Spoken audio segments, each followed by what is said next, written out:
5 अगस्त को होने वाले भूमि पूजन को लेकर सीएम योगी आदित्यनाथ ने लिखा लेख। इसमें उन्होंने कहा, ये अवसर उल्लास, गौरव, आत्मसंतोष का है, सत्यजीत करुणा का है। हम भाग्यशाली हैं कि प्रभु श्री राम ने हमें इस ऐतिहासिक घटना के साक्षी होने का आशीर्वाद दिया।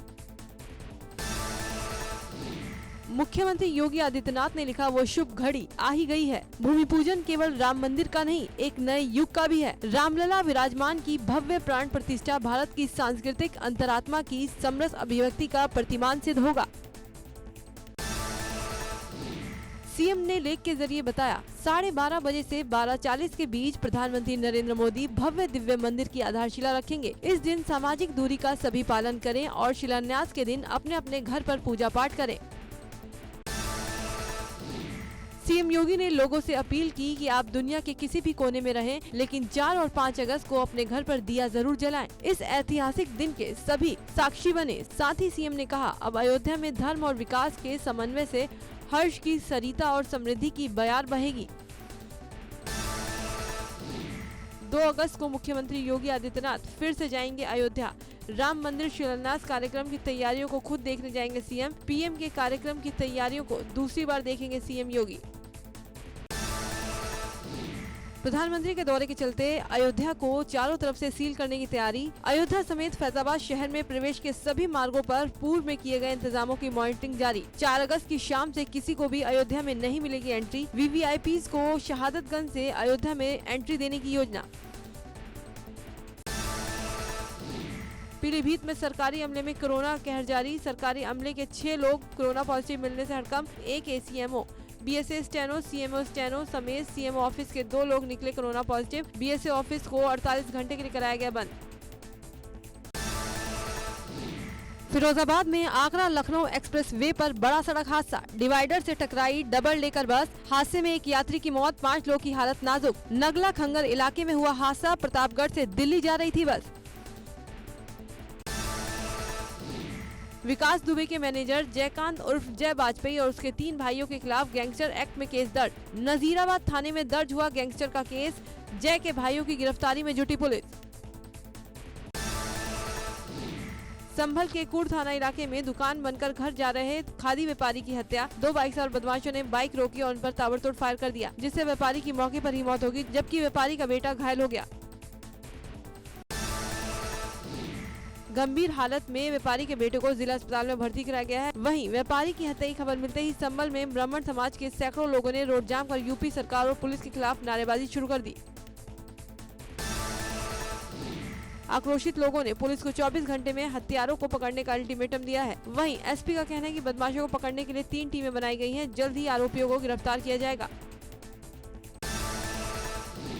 मुरादाबाद में रोडवेज की चलती बस में तमंचे के बल पर 2 बदमाशों ने कंडक्टर के साथ लूट की। नकदी का बैग और टिकट काटने की मशीन लूटकर बदमाश भाग गए। उत्तर प्रदेश परिवहन की ये बस बदायूं से मुरादाबाद जा रही थी। कंडक्टर के मुताबिक बैग में लगभग 2000 रुपए रखे थे। बिलारी कोतवाली इलाके के हथनीपुर गांव के पास हुई लूट की वारदात। मुजफ्फरनगर के तितावा थाने में घायल हालत में पहुंचा युवक। बाइक सवार युवकों पर गोली मारने का लगाया आरोप। आनंद फानन में वहां मौजूद पुलिसकर्मियों ने घायल को इलाज के लिए अस्पताल में भर्ती करवाया। बरेली में ट्रेन के पंखे से लटका मिला युवक का शव। कई दिन पुराना बताया जा रहा है शव। आला हजरत एक्सप्रेस में सुल्तानपुर के विजय का शव मिलने से हड़कंप। जंक्शन के रेलवे यार्ड में खड़ी थी ट्रेन। अलीगढ़ के थाना जवा क्षेत्र में पुलिस की बदमाशों से मुठभेड़ के दौरान दोनों ओर से हुई फायरिंग। एक बदमाश घायल, जबकि उसके 2 साथी पुलिस को चकमा देकर फरार हो गए। फरार बदमाशों की तलाश में इलाके में कॉम्बिंग कर रही पुलिस। पकड़े गए बदमाश पर अलीगढ़ के अलावा कई जनपदों में मुकदमे चल रहे हैं। पुलिस की पूछताछ में खुलासा हुआ कि तीनों बदमाशों ने इगलास थाना क्षेत्र में बाइक लूटने की योजना बनाई थी, लेकिन पुलिस की मुस्तैदी ने इनके मंसूबे में पानी फेर दिया। मिर्जापुर के चुनार में अस्थायी जेल से भागे 2 कैदियों में एक की पुलिस से मुठभेड़। कैदी के पैर में लगी गोली। कल सुबह 2:30 बजे खिड़की तोड़कर भाग गए थे कैदी। जिलाधिकारी ने मजिस्ट्रेट जांच के आदेश दिए। बरेली पुलिस और बदमाशों के बीच मुठभेड़ में एक बदमाश और एक सिपाही घायल, दूसरा बदमाश हुआ फरार। बरेली के थाना शाही के ग्राम गणेशपुर में हुई थी मुठभेड़।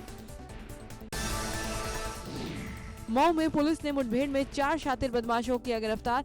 उनके कब्जे से 1 पिस्टल, 2 तमंचे, कारतूस, 2 मोबाइल फोन और 1 बाइक बरामद। इस दौरान 2 अपराधी अंधेरे का फायदा उठाकर भागने में कामयाब।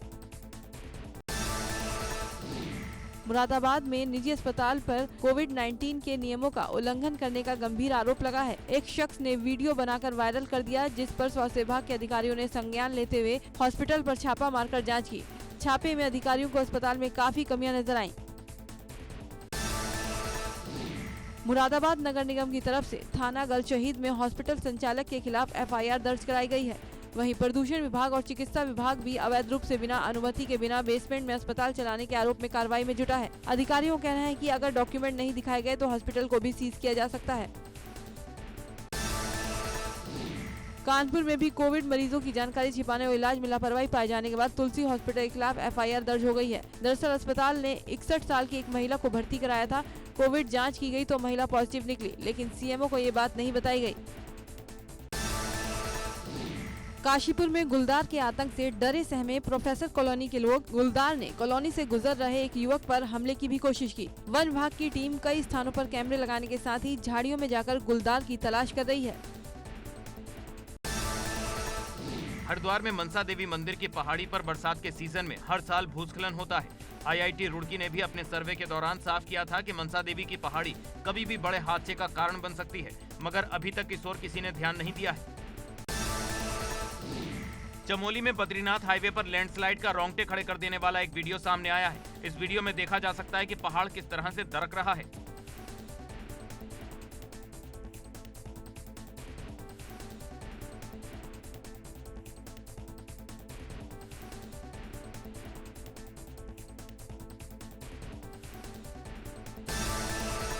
पीलीभीत में शारदा नदी किनारे बसे करीब आधा दर्जन गांव में जल भराव हो गया है। जिला मुख्यालय से संपर्क टूटने के कारण 4 जिलों से होकर बाढ़ प्रभावित क्षेत्रों में मदद पहुंचाना जिला प्रशासन के लिए चुनौती का सबब बना हुआ है।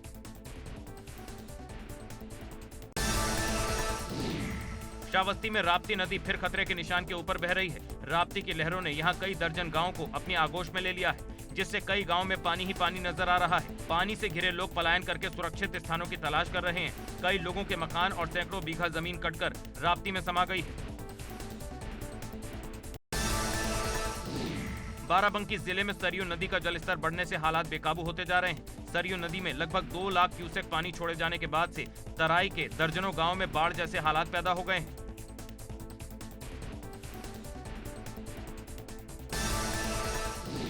पिथौरागढ़ में आपदाग्रस्त इलाके के दौरे पर पहुंचे विधायक हरीश धामी की जान भी बाल बाल बची। वो पथरीले रास्ते से जा रहे थे। इसी दौरान हरीश धामी गिर पड़े और मौके पर मौजूद लोगों ने उनकी जान बचाई। आधा बह गए थे।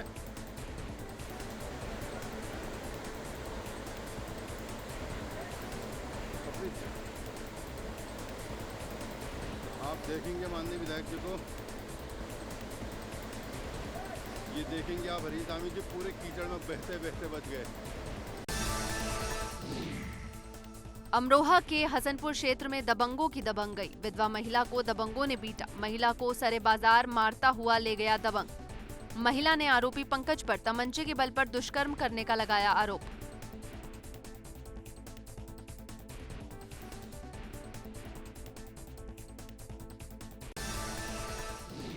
फिरोजाबाद का सरकारी ट्रॉमा सेंटर बना अखाड़ा। मोबाइल चोरी के आरोप को लेकर सफाई कर्मचारी और मरीज के तीमारदारों में हुई मारपीट।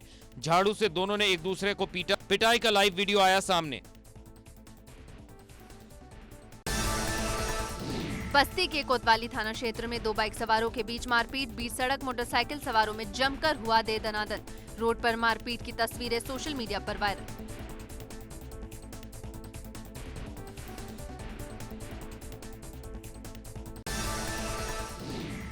बागपत के बड़ौद शहर में एक सिपाही पर 4 बदमाशों ने हमला बोल दिया। बदमाशों ने कार में तोड़फोड़ की और सिपाही को चाकू भी मारा। दिल्ली पुलिस का सिपाही अवकाश पर अपने घर आया हुआ था। सिपाही के मुताबिक आरोपी बाइक पर थे और साइड को लेकर विवाद हुआ था। जालौन पुलिस ने लॉकडाउन का पालन न करने वालों को दी अनोखी सजा। मास्क न पहनने पर लोगों से 3 किलोमीटर पैदल चलवाई गाड़ी। पीड़िता की कांस्टेबल की पत्नी ने की थी पिटाई। पीड़िता के घर पर किराए पर रहता है कांस्टेबल। किराया मांगने पर गाली देने और मारपीट का आरोप।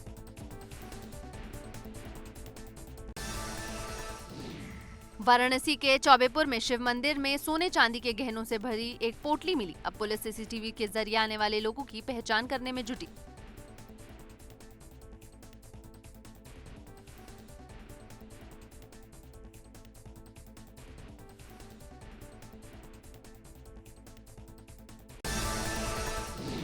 बरेली में पुलिस ने सेक्स रैकेट का भंडाफोड़ किया है। पुलिस ने मौके से कुल 15 लोगों को गिरफ्तार किया है। इनमें 9 युवतियां पश्चिम बंगाल सहित देश के अन्य इलाकों से लाई गई थी। मुजफ्फरनगर में पूर्व प्रधानपति की फावड़े से काटकर निर्मम हत्या, हिस्ट्री शीटर भी रह चुका है प्रधानपति। पुलिस ने मृतक के शव को कब्जे में लेकर पोस्टमार्टम के लिए भेजा। मौके से हत्या में इस्तेमाल किए गए फावड़ा बरामद। थाना तितावी क्षेत्र के गांव मुकुंदपुर का मामला। नोएडा पुलिस ने 2 दिन पहले 2 साल के बच्चे के अपहरण के मामले का खुलासा करते हुए मुख्य आरोपी और उसके दोस्त को गिरफ्तार किया है। अन्य आरोपियों की तलाश की जा रही है। पुलिस ने बताया कि बच्चे का अपहरण चंद पैसों की खातिर चचेरे भाई ने किया था। कार्रवाई से घबराकर अपहरणकर्ताओं ने मासूम को पार्क में छोड़ दिया और मौके से फरार हो गए। कोरोना वायरस का कहर दुनिया भर में जारी। अब तक 213 देश इस बीमारी की चपेट में आ चुके। विश्व में पिछले 24 घंटे में 2,80,000 नए मामले सामने आए, जबकि 6,221 लोगों की मौत हो गई। 1,74,00,000 से ज्यादा संक्रमण के मामले सामने आ चुके हैं। दुनिया भर में कोरोना संक्रमण से अब तक 6,75,000 से ज्यादा लोगों की जान जा चुकी है। वहीं इस बीमारी से ठीक होने वाले मरीजों का आंकड़ा 1,09,00,000 के पार पहुंच गया। अभी भी 58,53,000 एक्टिव केस हैं। अमेरिका में कोरोना वायरस से एक दिन में 68,550 नए केस रिपोर्ट किए गए, जबकि 1,465 लोगों ने इलाज के दौरान दम तोड़ दिया। देश में अब तक 46,34,000 से ज्यादा लोग संक्रमण के शिकार हो चुके हैं, जबकि 1,55,000 से ज्यादा लोग की जान जा चुकी है। स्वास्थ्य मंत्रालय के ओएसडी राजेश भूषण के मुताबिक भारत में 2 वैक्सीन ऐसे हैं जो क्लिनिकल ट्रायल के पहले दौर और दूसरे चरण में पहुंच चुके हैं। एक वैक्सीन का 1,500 लोगों पर ट्रायल किया जा रहा है। ये ट्रायल देश भर के 8 अस्पतालों और संस्थानों में हो रहा है। दूसरे वैक्सीन का परीक्षण देश के 5 अस्पतालों और संस्थानों में किया जा रहा है। इसके लिए कुल 1,000 लोगों का चयन किया गया है। हालांकि राजेश भूषण ने ये नहीं बताया कि वैक्सीन कितने दिनों में इस्तेमाल के लिए उपलब्ध हो सकेगी। महाराष्ट्र में कोविड-19 के एक दिन में सबसे अधिक 11,147 नए मामले सामने आए। इसी के साथ प्रदेश में कोविड-19 मरीजों की तादाद बढ़कर 4,11,798 हो गई। एक दिन में 266 मरीजों की संक्रमण की वजह से मौत हुई। इससे प्रदेश में कोविड-19 से मरने वालों की संख्या बढ़कर 14,729 हो गई। यूपी में 24 घंटे में 88,967 सैंपलों की हुई जांच। एक्टिव केसों की कुल संख्या 32,649 पहुंची। 46,803 लोग अस्पताल से डिस्चार्ज किए गए। 7,198 लोग होम आइसोलेशन में भर्ती। कोरोना संक्रमण से प्रदेश में अब तक 1,587 लोगों की हुई मौत। कन्नौज के जिला अस्पताल का नवनियुक्त सीएमएस डॉक्टर शक्ति वासु ने औचक निरीक्षण किया। इस दौरान अस्पताल परिसर में गंदगी देखकर सीएमएस भड़क उठे। मेडिकल स्टाफ को जमकर लगाई फटकार।